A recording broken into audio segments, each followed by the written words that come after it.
quien termina perjudicado, lamentablemente, no es la compañía per se, es el usuario. Entonces, ¿por qué? Porque sus datos están expuestos, tal vez su fotografía, tal vez su número de cédula, tal vez, por ejemplo, información bancaria suya, tal vez, por ejemplo, información sobre su familia, sobre su salud, etcétera, etcétera, etcétera.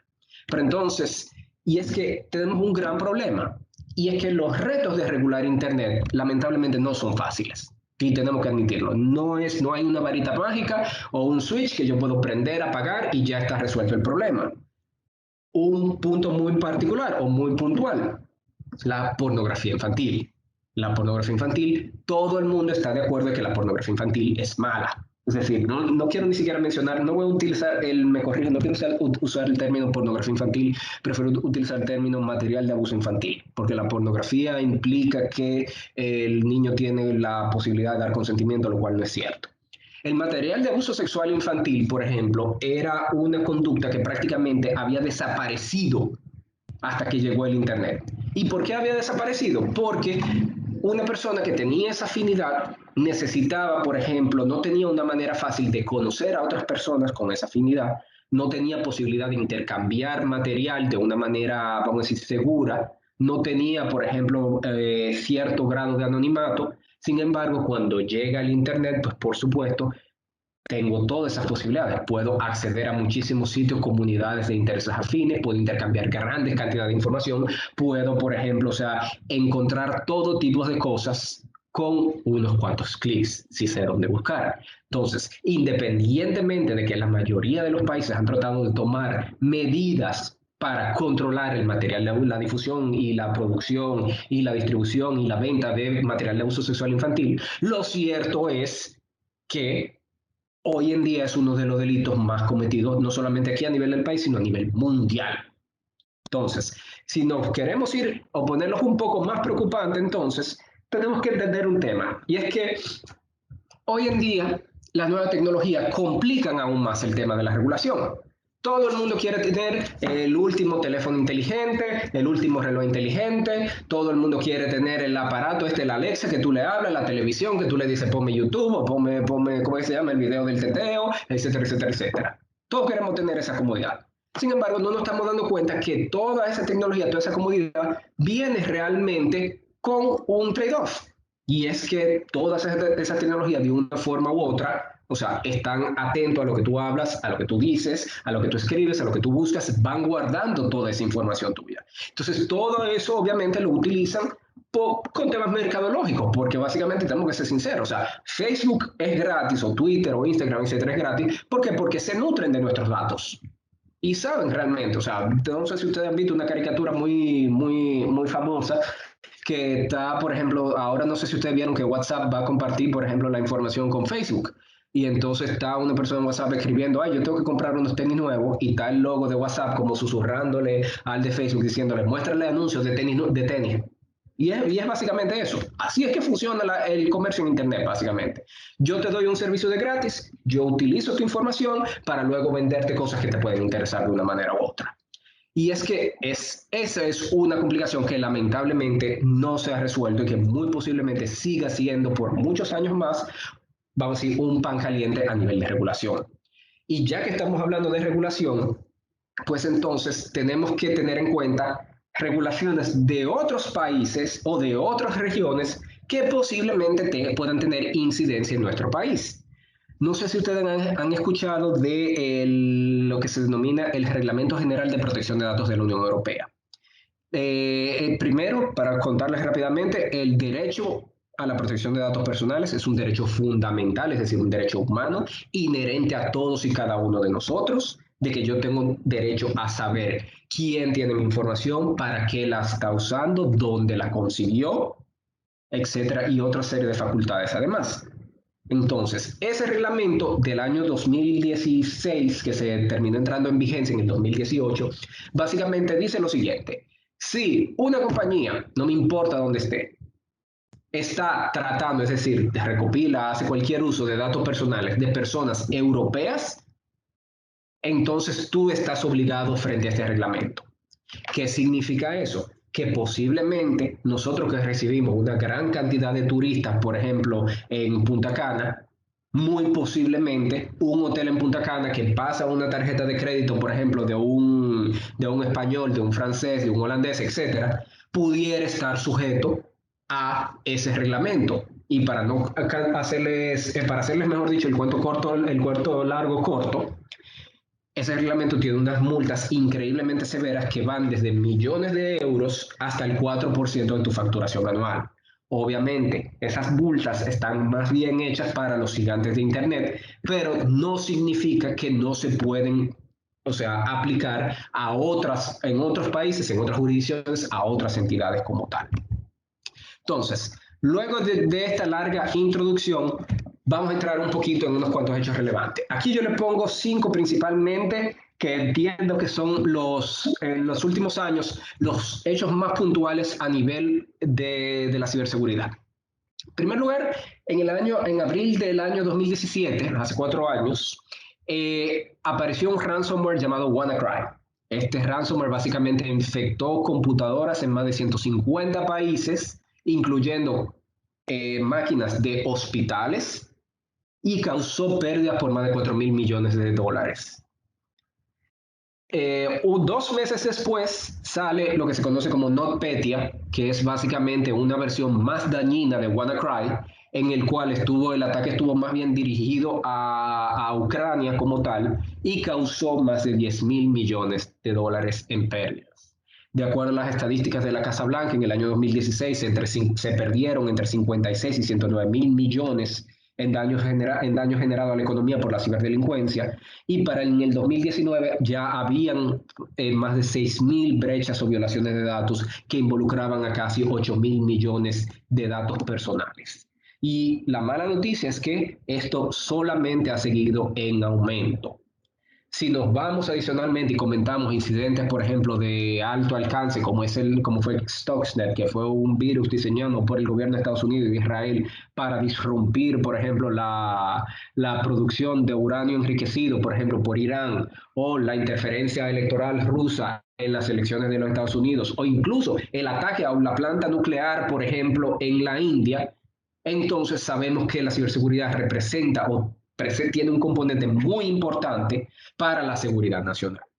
Entonces, ya que tenemos esa foto y ya que ustedes tienen una idea realmente de qué es todo esto que implica la ciberseguridad, vamos a entrar más en materia y vamos a ver primero qué es la ciberdelincuencia. Y quiero que separen, por ejemplo, 2 conceptos muy particulares. Hay muchas personas que confunden la ciberdelincuencia con la ciberseguridad y son 2 cosas totalmente distintas. Por un lado, la ciberdelincuencia es vamos a decir, el evento o el hecho, o sea, que está tipificado penalmente como un delito, como un crimen, etcétera. Sin embargo, la ciberseguridad, vamos a ver ahorita más adelante, se encarga de lo que son las medidas administrativas, las medidas de gestión para asegurar algún entorno cibernético. Y vamos a ver ahora la diferencia. Por ejemplo, cuando hablamos de ciberdelincuencia, básicamente estamos hablando de 4 conceptos principalmente. El primero, tenemos las conductas en que la computadora es una herramienta de la actividad criminal. Por ejemplo, yo recibo un correo spam o, por ejemplo, yo agarro y accedo ilícitamente, por ejemplo, a el sistema, por ejemplo, al SGI de Indotel, por poner un ejemplo fácil.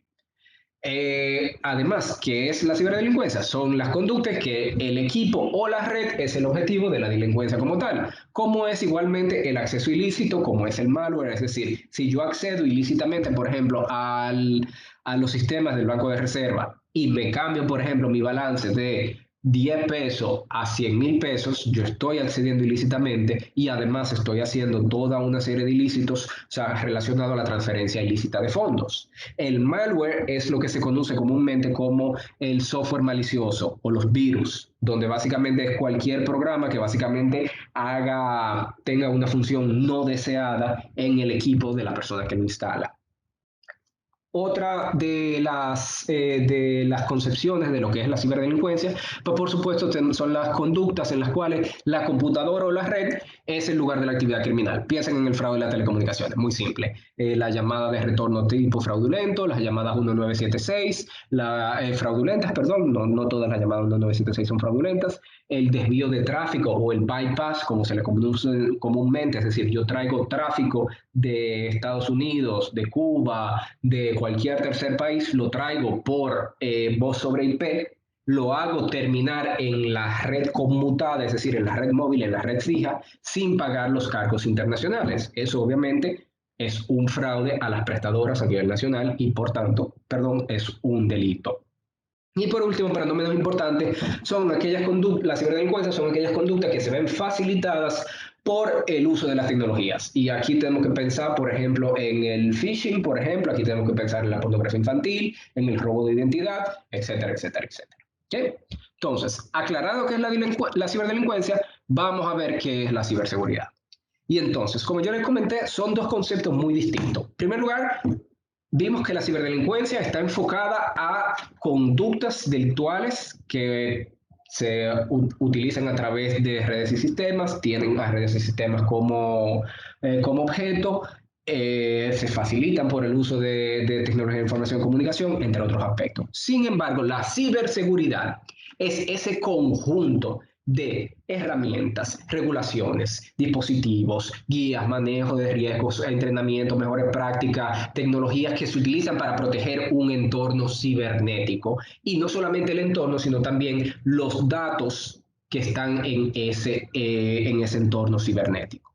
Si yo tuviera que decirle básicamente, la ciberseguridad protege tres ámbitos esenciales. Primero, la disponibilidad del sistema, es decir, que yo pueda utilizar el sistema cuando lo necesito usar. Segundo, la confidencialidad de los datos, es decir, que los datos permanezcan íntegros. Y tercero, la autenticidad, perdón, que los datos se mantengan auténticos, es decir, que estén básicamente, o sea, que no hayan sido modificados o alterados de ninguna manera. Perdón, sin disponibilidad, sí. Perdón, disponibilidad, integridad y confidencialidad, perdón, que se mantengan disponibles, que se mantengan secretos y que se mantengan íntegros, me corrijo. Una pequeña diferencia que tienen que tomar en cuenta es que si ustedes empiezan a revisar la documentación, ustedes se van a dar cuenta que existen términos como seguridad de la información y ciberseguridad. Y quiero que entiendan que seguridad de la información y ciberseguridad son totalmente distintos, independientemente que se pueden parecer. Por un lado, la seguridad de la información es todas las medidas que yo tomo, por ejemplo, para proteger la información en general. No solamente la información que esté en línea, por ejemplo, la información que está en la computadora, etcétera, sino esto incluye, por ejemplo, la información que está en papel, las medidas de confidencialidad que se deben tomar, quién puede acceder a la información, etcétera, etcétera, etcétera. La ciberseguridad solamente se ocupa de la protección de los activos digitales, es decir, de las redes, de hardware y software. ¿Okay? Entonces, por tanto, la ciberseguridad es un componente de la seguridad de la información.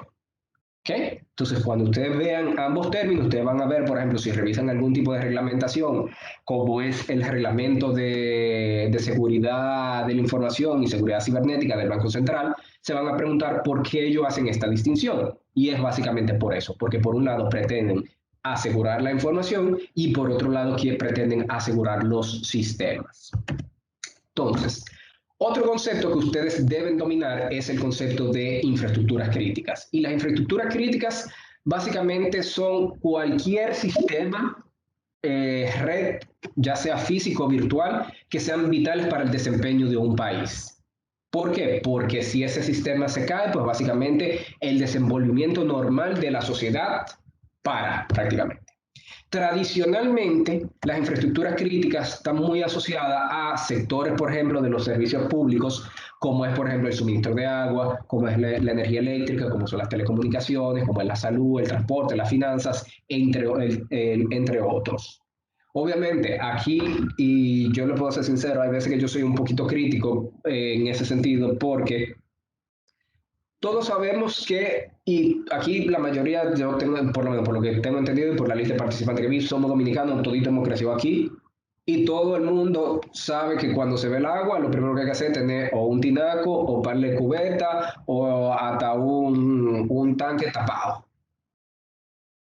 Igualmente, la energía, el suministro de energía es tan precario muchas veces que un gran porcentaje de la población tiene o un inversor o una plantica o incluso a veces hasta se conecta del vecino para poder resolver su problema eléctrico. Entonces, es cierto, lamentablemente nosotros vivimos en un país que tiene muchas carencias, pero ciertamente es muy posible que a un servicio como el agua, como la energía o como las telecomunicaciones, son infraestructuras críticas per se.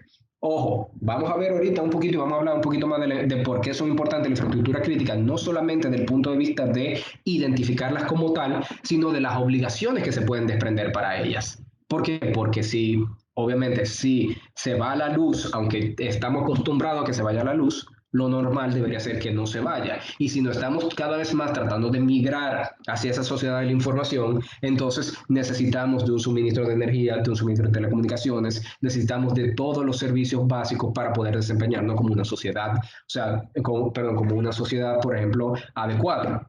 Entonces, ya aclarado las infraestructuras críticas, vamos a hablar del Marco Nacional de Ciberseguridad. El Marco Nacional de Ciberseguridad está compuesto actualmente por un documento principal que es la Estrategia Nacional de Ciberseguridad. La Estrategia Nacional de Ciberseguridad es un decreto que se aprobó en el año 2018 y la cual básicamente, o sea, contiene todos los lineamientos para manejar la ciberseguridad a nivel de la República Dominicana. Tiene una vigencia hasta el año 2021. Actualmente nos encontramos en el proceso de revisar la misma para adecuarla y dentro del marco, me imagino que todos ustedes han escuchado hablar del marco de la agenda digital, pues obviamente hay un eje transversal de ciberseguridad que toca los diferentes ejes, por ejemplo, conectividad, comercio electrónico, gobierno electrónico y así sucesivamente. ¿Por qué? Porque no podemos estar hablando de una agenda digital, no podemos estar hablando de conectar a los no conectados y hacerlo de manera insegura. En adición a eso, la Estrategia Nacional de Ciberseguridad crea lo que es el Equipo de Respuestas a Incidentes Cibernéticos Nacional, el CECIR-RD, que es básicamente, piensen en términos muy llanos, como si fuera un equipo de bomberos para apagar fuegos cibernéticos.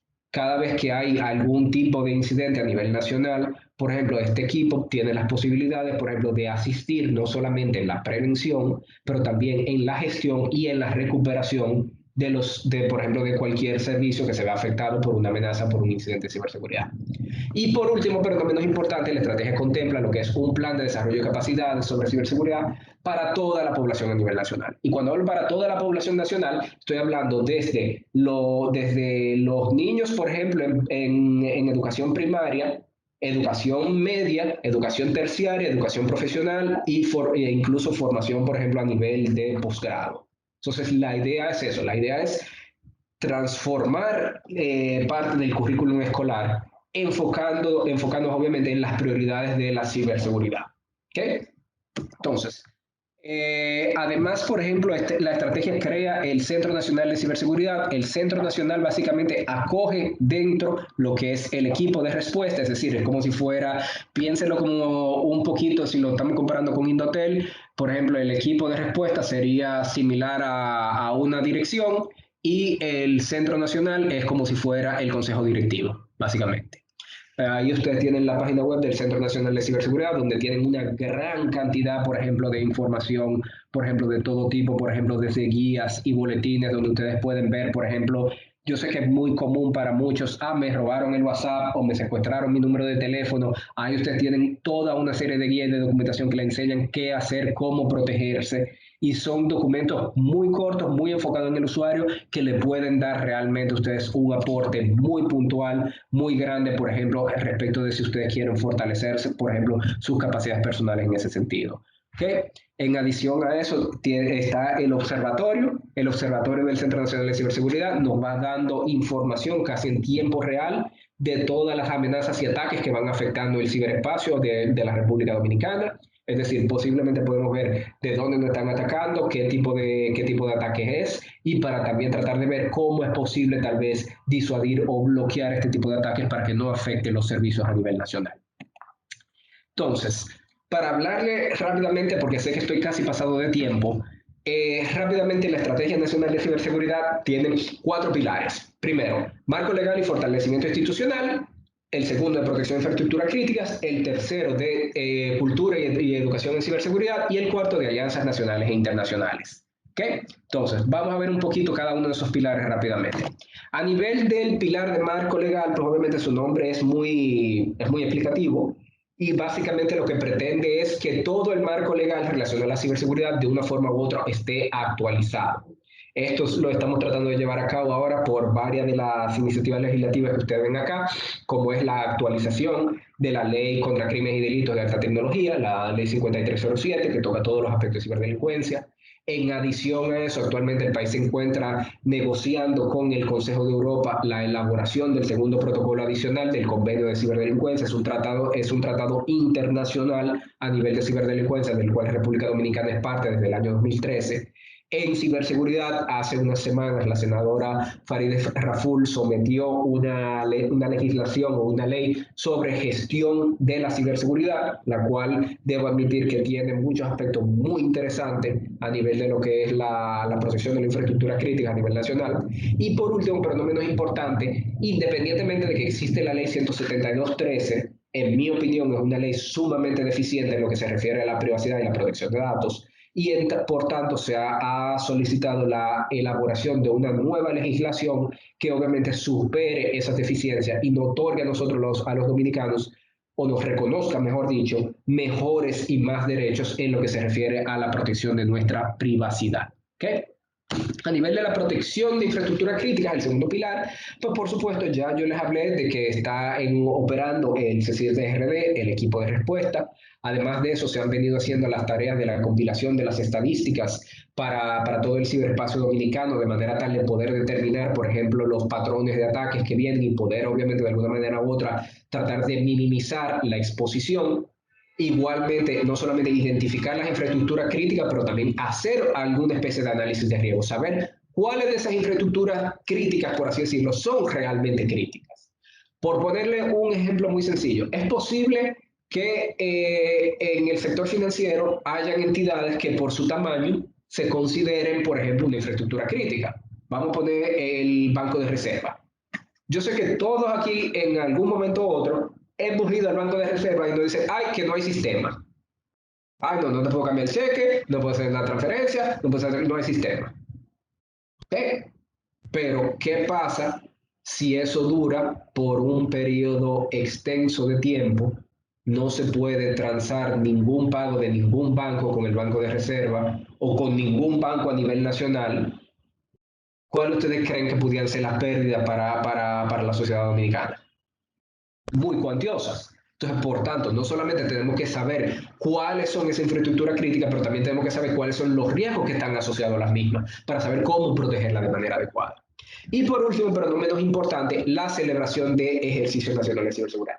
Yo estoy muy contento porque hoy por primera vez, es decir, esta misma mañana, por primera vez, celebramos el primer ejercicio nacional de ciberseguridad en el cual básicamente tratamos de definir cuáles sean las prioridades para los próximos años en materia de ciberseguridad. Desde cómo es necesario todo lo que comenta, un poco de lo que le he comentado ahora, la identificación de infraestructura crítica, tener mandatos legales claros, tener la posibilidad de reducir, por ejemplo, los ataques a nivel nacional para que los ciudadanos se vean, por supuesto, menos afectados.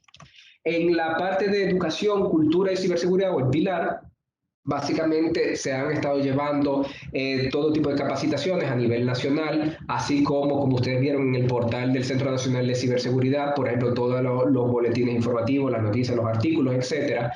Y además, conjuntamente con ayuda de la Organización de Estados Americanos, de la OEA, anualmente se hacen una serie de competencias, una de ellas enfocadas en mujeres, que se llama el Cyber Woman Challenge, y otra que es el programa de Desarrollando una Trayectoria Profesional en Ciberseguridad, el cual se toma a jóvenes, vamos a decir, no quiero decir prodigios, pero jóvenes talentosos, y se le financia un programa especializado en ciberseguridad para tratar de incentivar su inserción en el sector privado a nivel mundial, no a nivel nacional, a nivel mundial.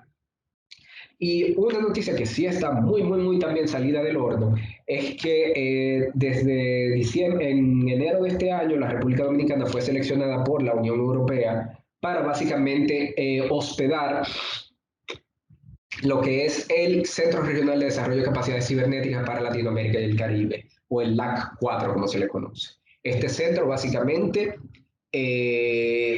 lo que pretende ser el hub en materia de ciberseguridad para la región de las Américas. Es decir, que todas las capacitaciones a nivel de ciberseguridad que se vayan a hacer desde México hasta Argentina se realicen aquí en República Dominicana. Esa es la meta. Y si yo quisiera darle una orejita adicional, yo quisiera decirle que estamos pichando el juego para ver si ese centro puede estar dentro de nuestro querido centro Indotel allá abajo en la zona colonial.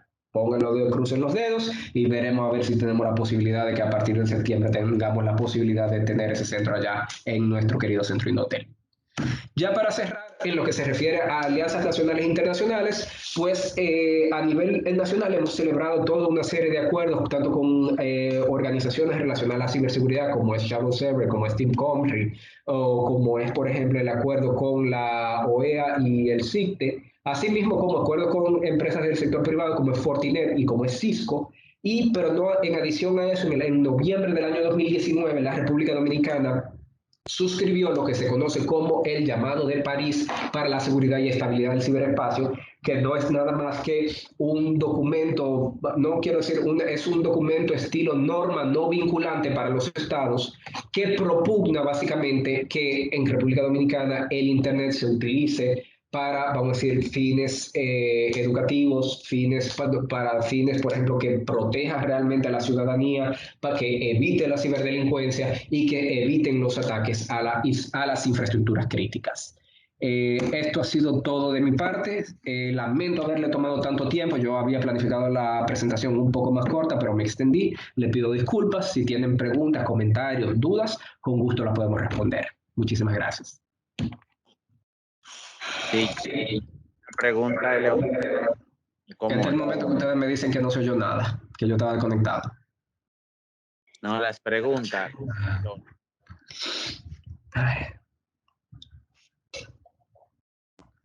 La pregunta, las personas que tengan alguna pregunta, bueno, veo que están levantando las manos.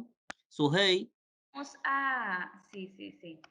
Vamos a, si la persona veo que están unos cuantos levantando la mano, bastante argumentos. Bueno, aquí hay una preguntita. Bueno, hay muchas preguntas.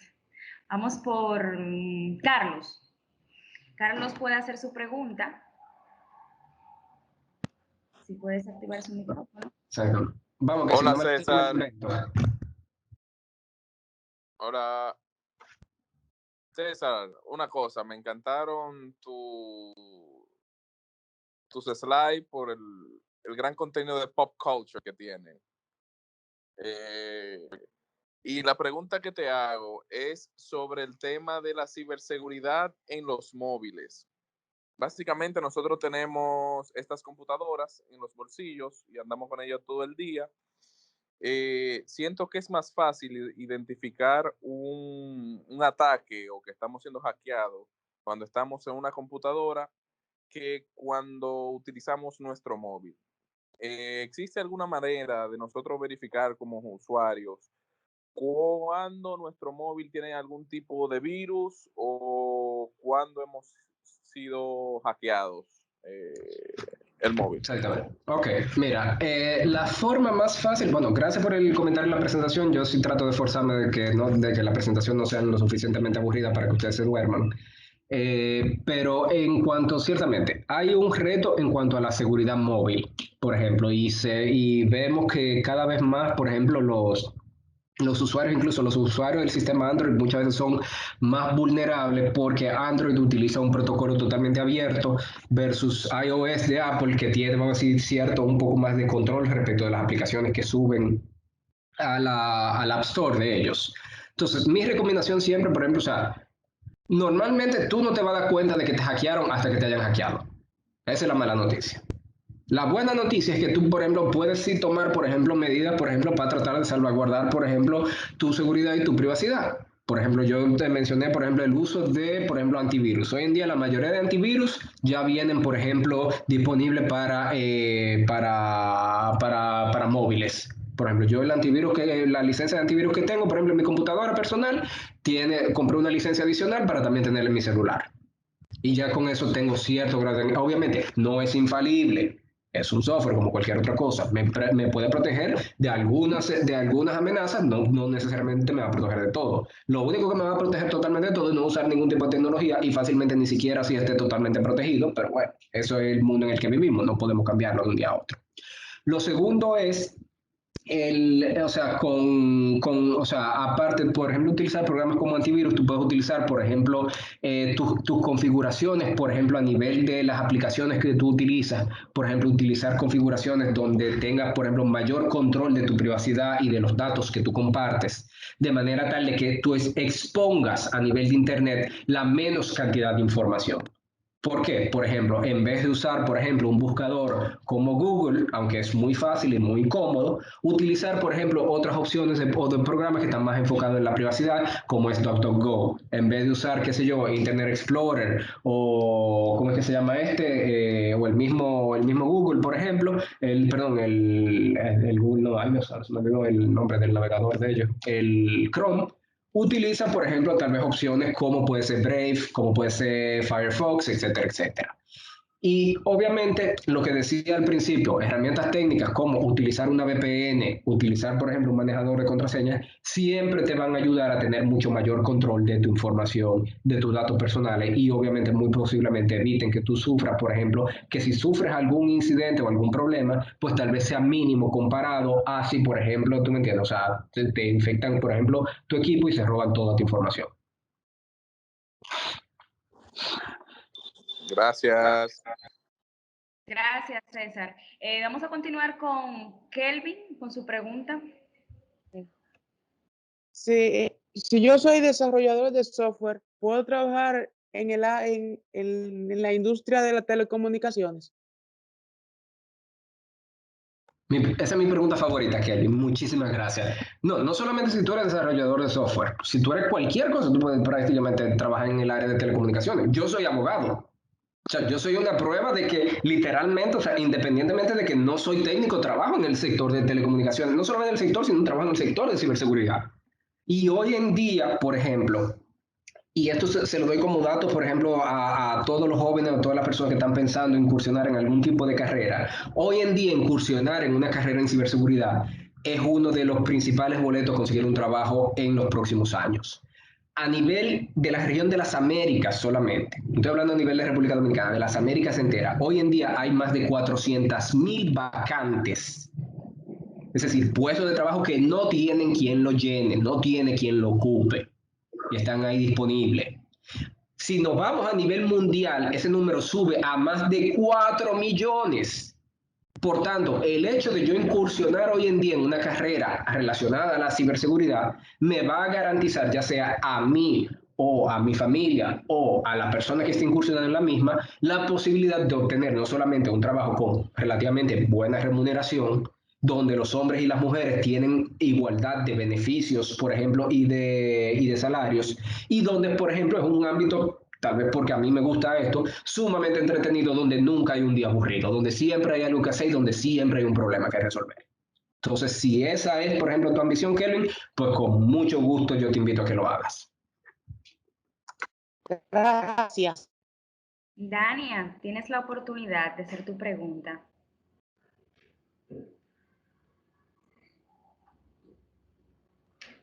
Dania. Bueno, vamos a darle el paso a Rafael entonces, mientras Dania... Sí, buenas noches. César, felicidades por la presentación, estuvo muy chula. Mi pregunta puntual es, en el país, en el marco de lo que es la cultura y la educación que tú estuviste exponiendo, ¿hay alguna institución donde uno pueda capacitarse sobre ciberseguridad a nivel público? Mira, entonces que curiosamente cuando nosotros empezamos el trabajo de elaborar la Estrategia Nacional de Ciberseguridad, prácticamente el tema de ciberseguridad, seguridad cibernética, seguridad de la información se veía muy de lado. O sea, muy de lado, tal vez, por ejemplo, el ITLA tenía como dentro de la carrera de software, tenía como una que otra materia que era en ciberseguridad. Por ejemplo, creo que Pucamaima tenía uno que otro módulo, pero no había, por ejemplo, ni carrera ni programas especializados.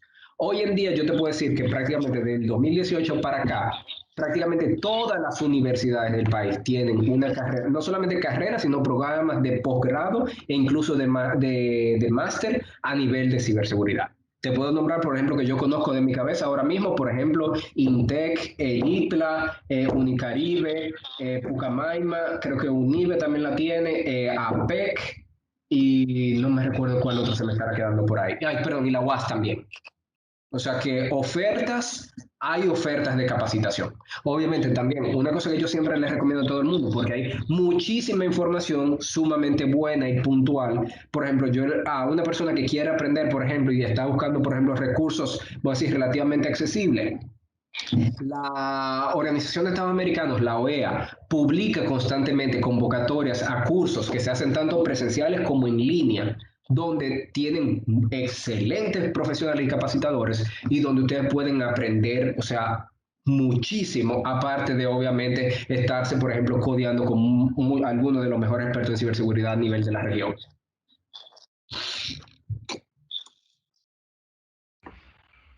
Bueno, Ok. continuamos con... Buenas noches. Ah, Tania, ya. Sí, estoy aquí. Buenas noches.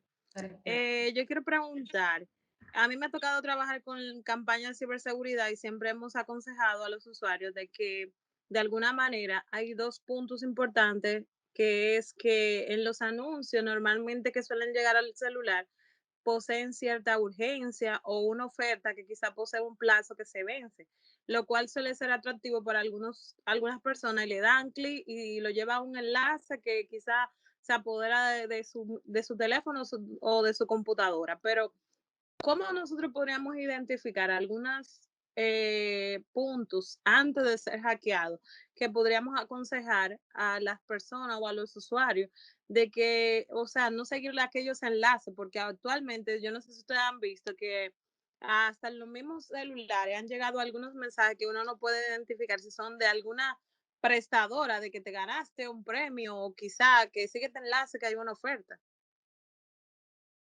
Mira, muchísimas gracias por tu pregunta, increíblemente puntual y magnífica la exposición que tú hiciste, incluso con el mismo consejo. Yo, tal vez porque yo siempre he tenido mala suerte, por ejemplo, en la rifa, y yo desde chiquito, de que iba a los cumpleaños, nunca me sacaba nada.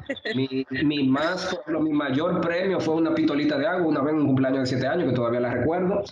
Pero yo generalmente desconfío de todo lo que me envían diciendo que me gané un premio. Ese es lo primero. O sea, y somos dominicanos y tenemos que saber que tenemos que poner un archivo. Porque nadie anda regalando una nevera, nadie anda regalando 50,000 pesos en un concurso que usted no se inscribió. Que no se inscribió, perdón. Eso es lo primero que tenemos que tener claro. O sea, nadie anda haciendo eso. Lo segundo, y es muy cierto lo que tú mencionas, existen medidas, por ejemplo, consejos que yo puedo tratar de seguir para tratar de evitar exponerme a situaciones incómodas como esa. Por ejemplo, te voy a contar una experiencia muy personal mía. Mi papá es un señor increíblemente mayor, tiene 90 y tantos años. Entonces, él obviamente ha sido de la tecnología, le encanta ver su video en YouTube, le encanta, por ejemplo, entrar a su internet banking, etcétera, etcétera, etcétera. ¿Qué tuve yo que hacer, por ejemplo, para tratar de educarlo a él en esos temas? Yo agarré, cogí una hoja, puse todos los consejos habido y por haber, como tú dijiste, por ejemplo, mira, yo necesito fijarme, por ejemplo, si ese mensaje tiene o no tiene urgencia. Necesito fijarme la dirección de dónde viene, si tiene algún tipo de falta ortográfica, si tiene, por ejemplo, algún número de contacto adicional en el cual yo pueda, por ejemplo, verificar la información que está ahí. Pero todo ese tipo de cosas son cosas que uno muchas veces inconscientemente toma la decisión rápidamente y ahí es entonces que tú Y la caes en la pasan por trampa. alto. Exactamente, y lo pasan por alto. Porque obviamente todo el mundo quiere ganarse 20,000, 50,000 pesos. Todo el mundo, yo quisiera tener ahora mismo una nevera nueva, pero bueno, no, tú me entiendes, no juego la lotería, o sea que no creo que lo vaya a hacer.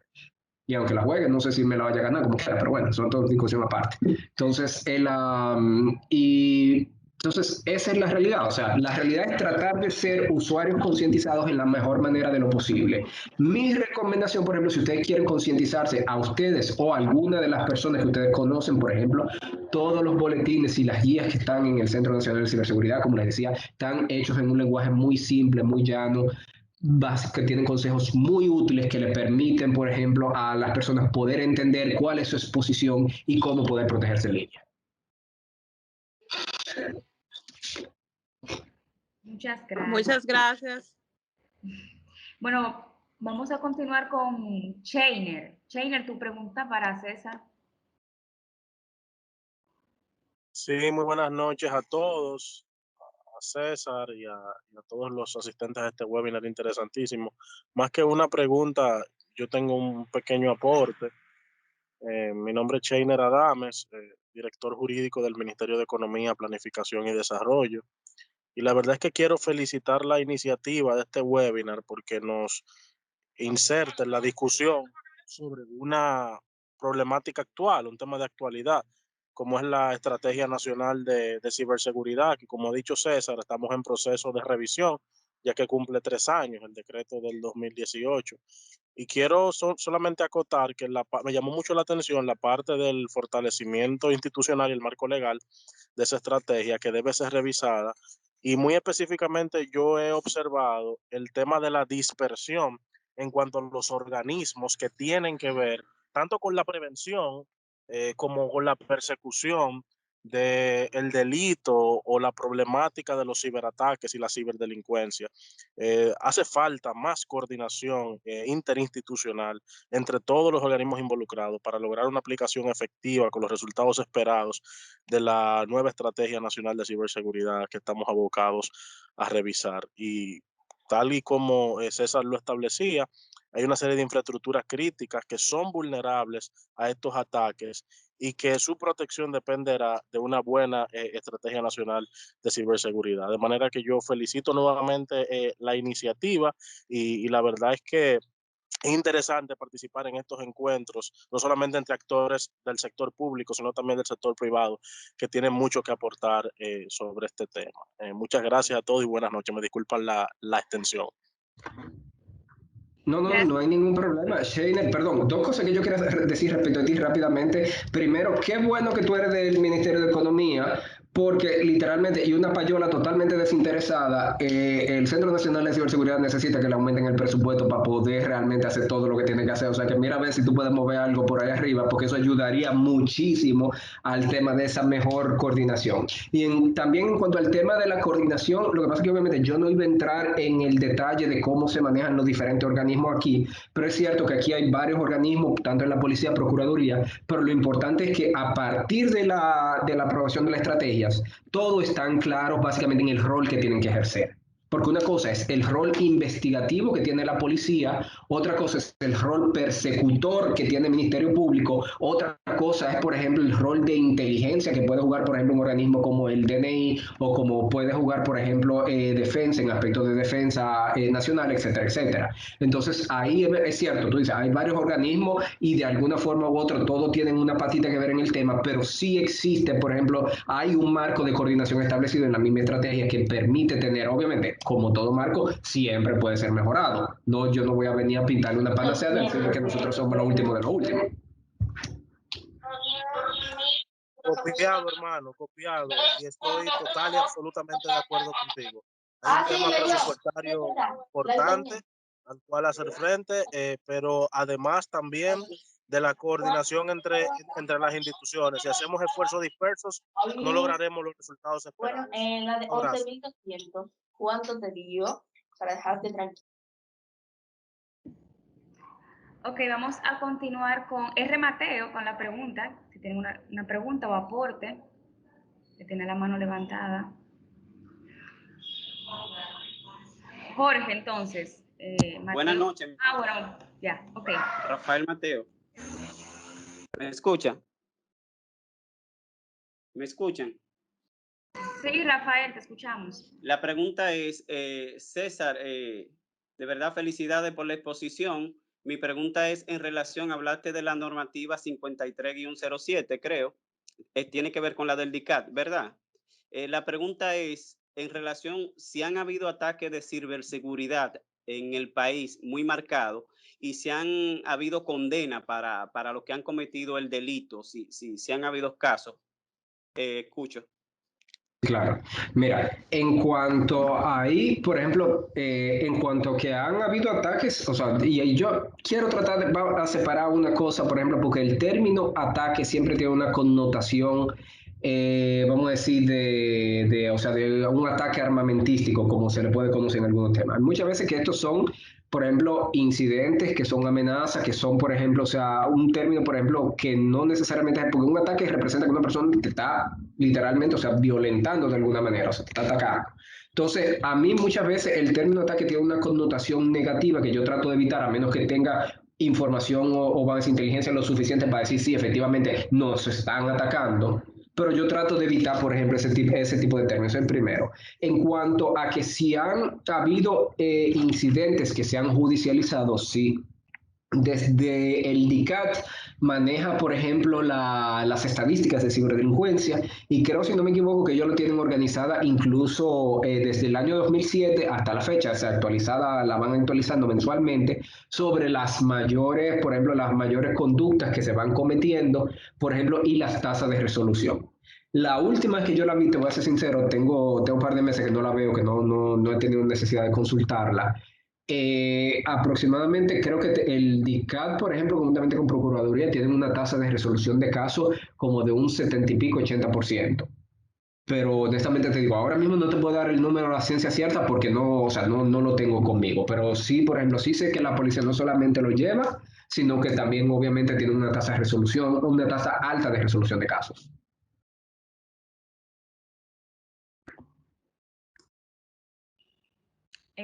Jorge Frías tiene la palabra.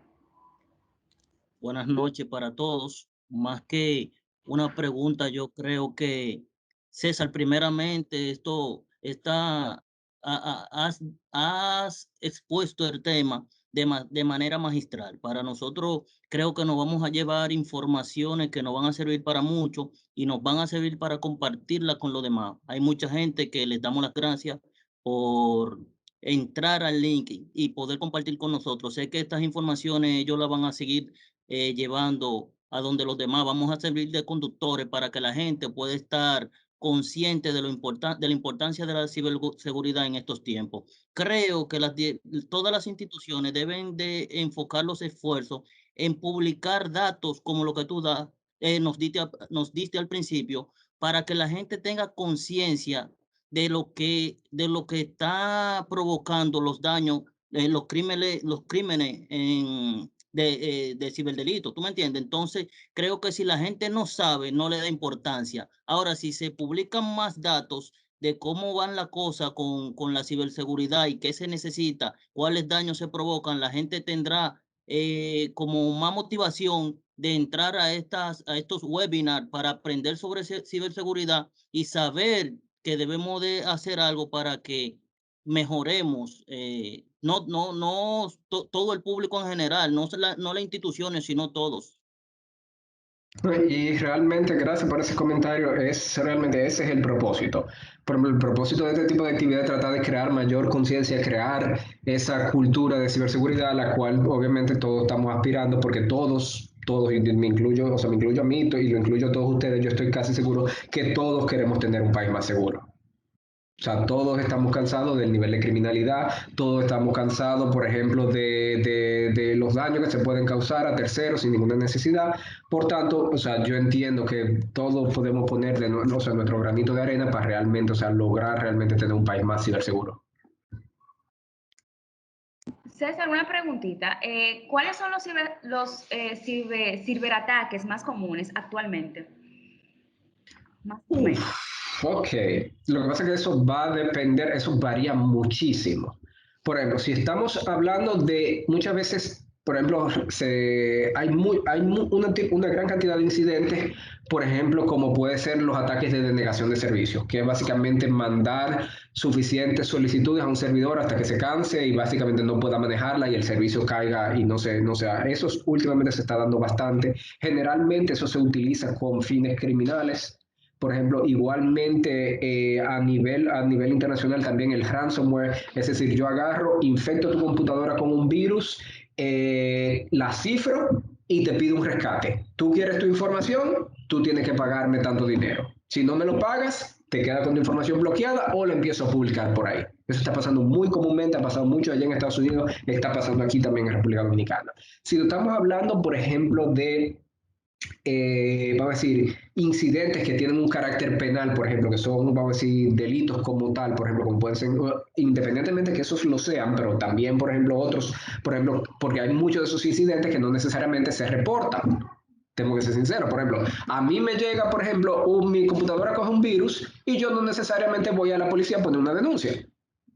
O sea, tenemos que estar claros. O sea, yo digo, bueno, ¿para qué yo voy a ir a la policía? Yo mejor me busco una manera de resolver mi computadora, un problema técnico y lo resuelvo como tal. Obviamente, tal vez sí, a mí me clonan la tarjeta de crédito, me crean tal vez una cuenta y me empiezan, por ejemplo, a poner fotos, a publicar fotos desnudas mías, etcétera, etcétera, pues posiblemente yo por el tamaño de ese problema, sí vaya y ponga una denuncia o ponga una querella.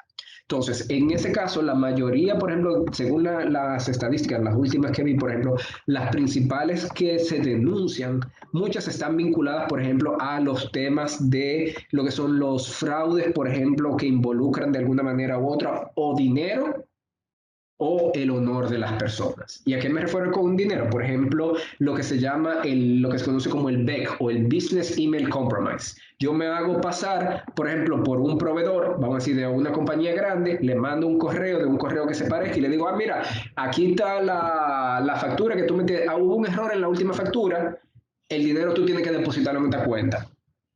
El contable no se fija bien, ve un correo que viene de por ahí mismo y dice así, manda el dinero y de repente, no, pero el dinero nunca llegó, entonces tenía que llegar.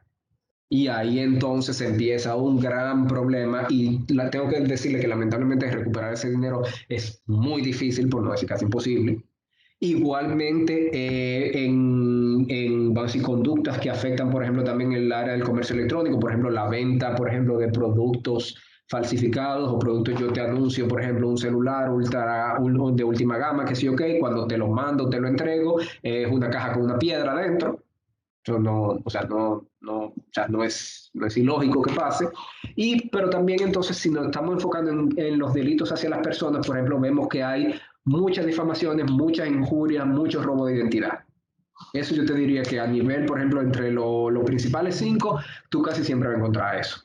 Y es que a nosotros tal vez los dominicanos nos gusta chismear mucho. Ok, gracias.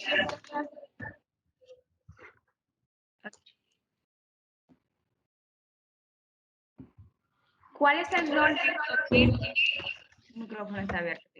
¿Cuál es el rol de Indotel en materia de ciberseguridad en nuestro país? Preguntan por aquí. Patricia, está muy mal que tú de todas las personas me preguntes eso, pero está bien, esa te la voy a guardar, no te apures por un día, no te preocupes, está bien, yo te la voy a devolver esa.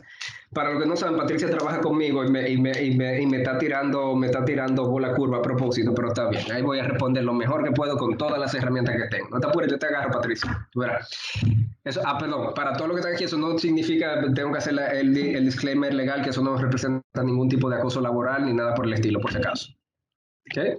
Entonces, aclarado ese punto, Patricia, ¿cuál es el rol de Indotel? Pues muy sencillo. Nuestro rol como órgano regulador de las telecomunicaciones es regular, o mejor dicho, auspiciar, fomentar y regular que exista un mayor nivel de seguridad de la información y de ciberseguridad, tanto a lo interno del Indotel como dentro del sector de las telecomunicaciones.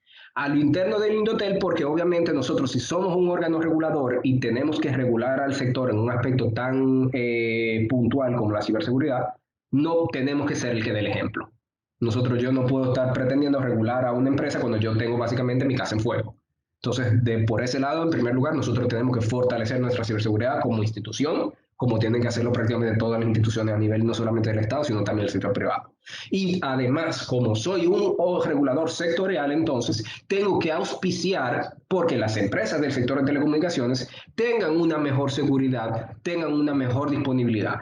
Es decir, ¿qué me representa esto? Que hayan mayores y mejores controles a nivel de la prestación del servicio que no permitan que, por ejemplo, un ataque o un incidente cibernético, por ejemplo, saque a una empresa de prestar un servicio.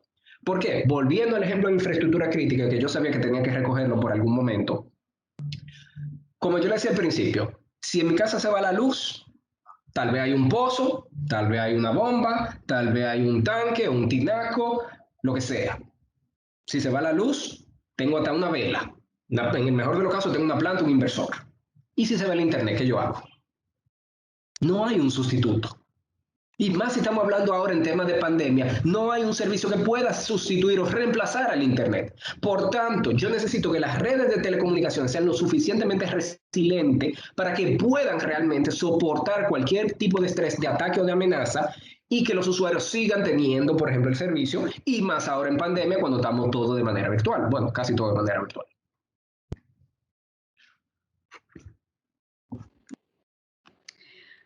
Bueno, creo que no hay más preguntas. César, en particular, me encantó el webinar porque yo digo que a fin de cuentas este tema, por lo regular no le damos la importancia que amerita, el tema de la ciberseguridad.